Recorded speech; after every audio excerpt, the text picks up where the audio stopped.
नमस्कार, मैं हूं आदित्य सोनी और आप देख रहे हैं क्राइम खुलासा न्यूज। उत्तर प्रदेश के बहराइच जनपद से एक ऐसी शर्मनाक तस्वीर सामने आई है जिसने पूरे शिक्षा विभाग के दावों और सरकारी व्यवस्था की संवेदनहीनता को कटघरे में खड़ा कर दिया है। जहां एक ओर सरकार सर्व शिक्षा अभियान और पढ़ेगा इंडिया तो बढ़ेगा इंडिया जैसे नारों पर करोड़ों रुपए पानी की तरह बहा रही है, वहीं दूसरी ओर गरीब बच्चों के हक की निःशुल्क पाठ्य पुस्तकें स्कूलों के बजाय कबाड़ के गोदामों में कौड़ियों के भाव बिक रही हैं।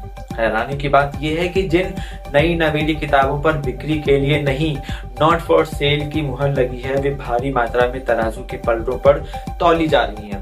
ये सिर्फ कागज की रद्दी का ढेर नहीं, बल्कि उन हजारों मासूमों के सुनहरे भविष्य का कत्ल है जो किताबों के अभाव में फटे बस्ते लेकर स्कूल की चौखट चूमते हैं। स्थानीय प्रत्यक्षदर्शियों के अनुसार कबाड़ के गोदामों में इन किताबों का मिलना एक बड़े संगठित भ्रष्टाचार की ओर इशारा करता है। सवाल ये उठता है कि जो किताबें बच्चों के हाथों में ज्ञान की रोशनी बिखेरने के लिए थी, वे अंधेरों में गोदामों में राम नाम सत्य के तर्ज पर अपनी दुर्दशा पर आंसू क्यों बहा रही हैं? जनपद के जागरूक नागरिकों में इस घटना को लेकर भारी आक्रोश व्याप्त है।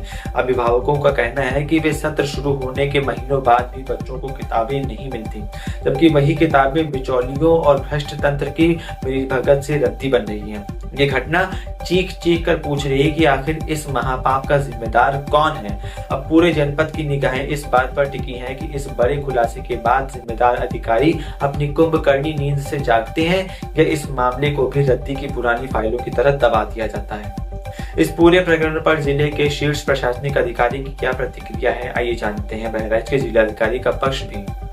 डीएम साहब, जिले में एक कबाड़ी की दुकान पर कुछ सरकारी किताबें मिली हैं, क्या कुछ कार्रवाई प्रशासन की तरफ से की जा रही है, क्या जानकारी? कल देर रात सरकारी फोन पे सूचना मिली थी कि पाठ्य पुस्तकें जो सरकारी हैं वो ट्रक से ट्रांसपोर्ट की जा रही है, तो तत्पश्चात उस ट्रक को पकड़ाया गया जो लखीमपुर में पकड़ा, वापस हम लोग जनपद में लेके आए।